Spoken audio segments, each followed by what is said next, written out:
I have been nervously anticipating the release of Assassin's Creed Origins ever since its big announcement in June at E3. As a longtime fan of the series, I was excited to see a take on a very intriguing setting and time period, and to simply find out what changes this entry would make. However, I also knew that if Ubisoft didn't hit one out of the park here, Assassin's Creed as a brand may never make it out of the mire alive. Admittedly, it's a hole that Ubisoft dug for its flagship series, with a tiring yearly release schedule that included some of the messiest, most bug-filled games of this generation. Everyone knew that giving Assassin's Creed a year off was the first right move Ubisoft had made in some time. The movie does not exist in my mind. And so, after a year off, Origins is here, and wouldn't you know, it's a damn fine game. Assassin's Creed Origins is evidence that Ubisoft Montreal understood exactly what changes were required and which elements to keep in order to make this entry feel like a successful step forward. With a beautiful world, memorable protagonist, and updated gameplay, Origins is one of the franchise's best games to date. Perhaps the most obvious shift for Origins is its adoption of fundamental RPG elements. No longer is this a third-person action game with a few trace role-playing basics, but a fully fledged, loot-based, stat-driven action role-playing experience. It's absolutely a change for the better. These systems allow the player to create their own playstyle via a three-pronged skill tree.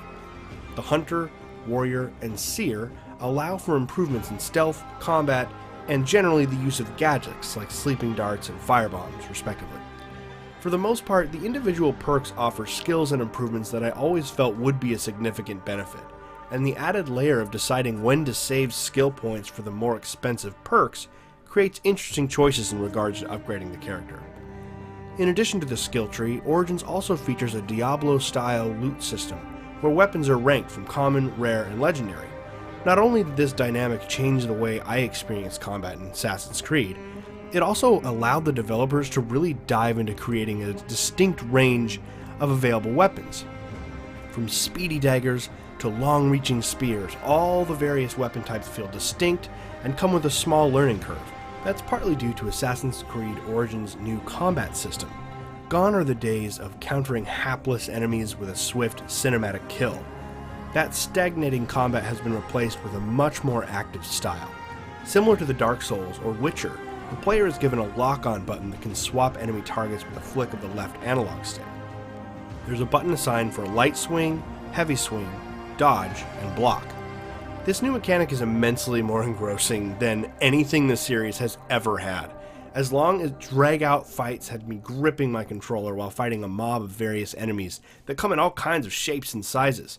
From the standard sword-wielding grunt, the archers in the back, and big axe-wielding brutes, there's always a need to select the highest threat and deal with encounters tactically. Fortunately, this doesn't spell the end for those fantastic kill animations.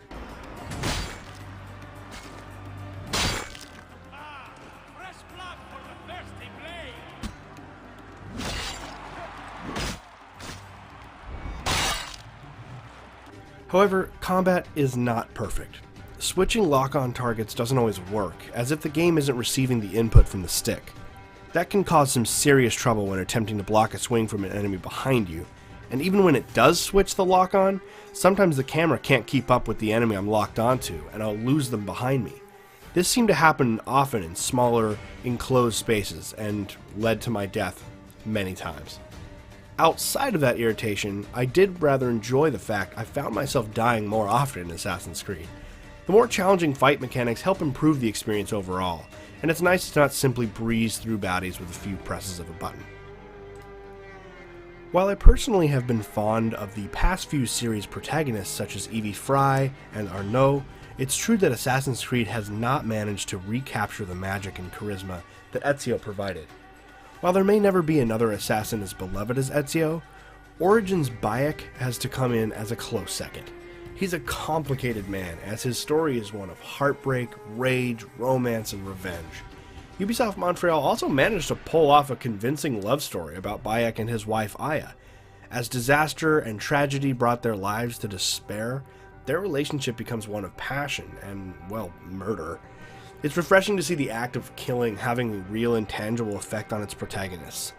While the stars of the game's cast are very strong, the overall story arc is a bit more of a mixed bag.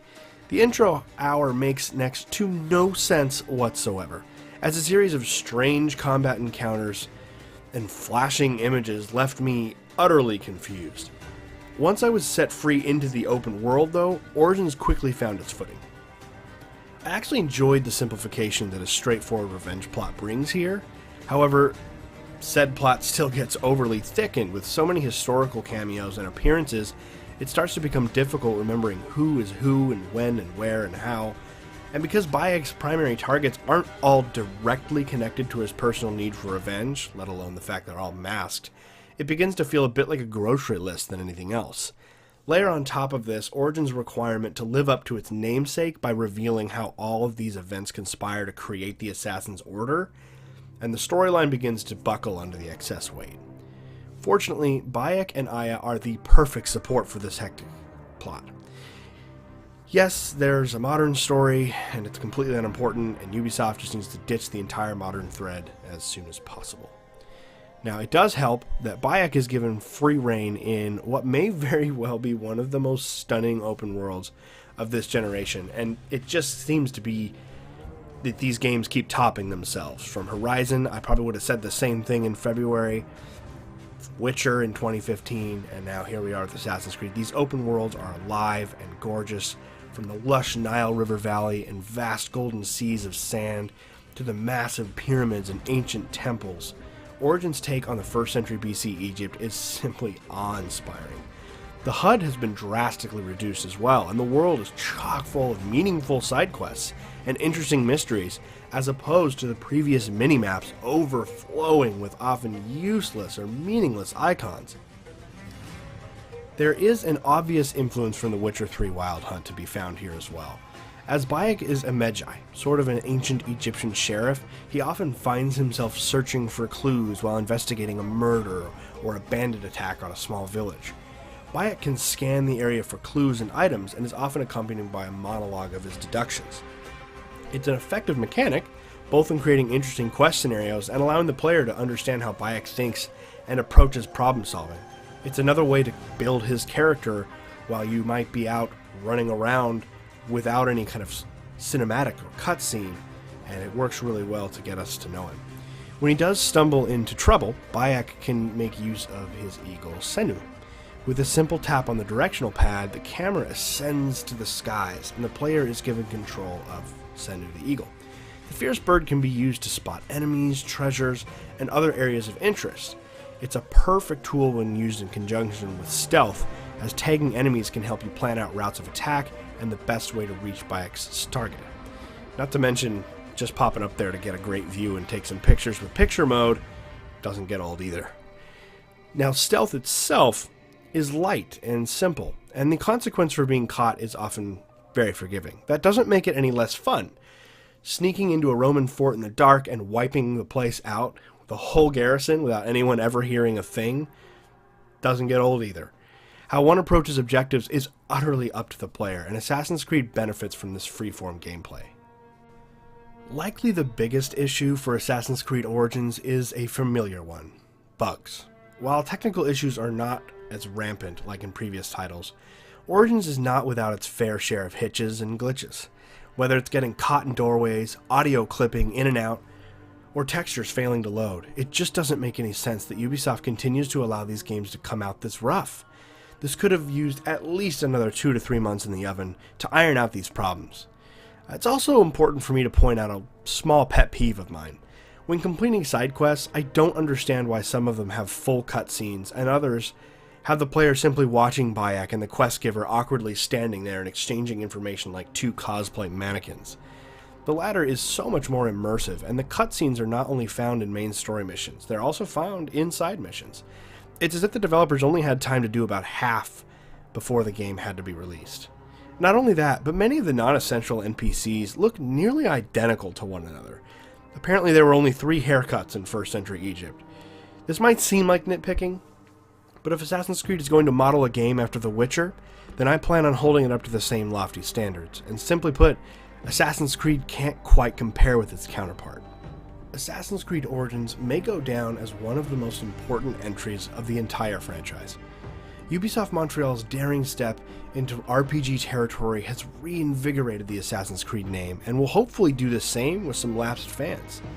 It's a powerful combination of a gorgeous open world, fun, overhauled combat, and interesting role-playing mechanics.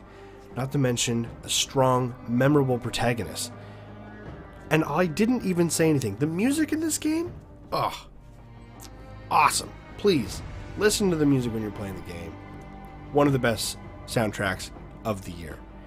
All of that has helped to forge one of the greatest games in the entire series, and I'm so excited that they nailed this one. Thanks for watching, everyone.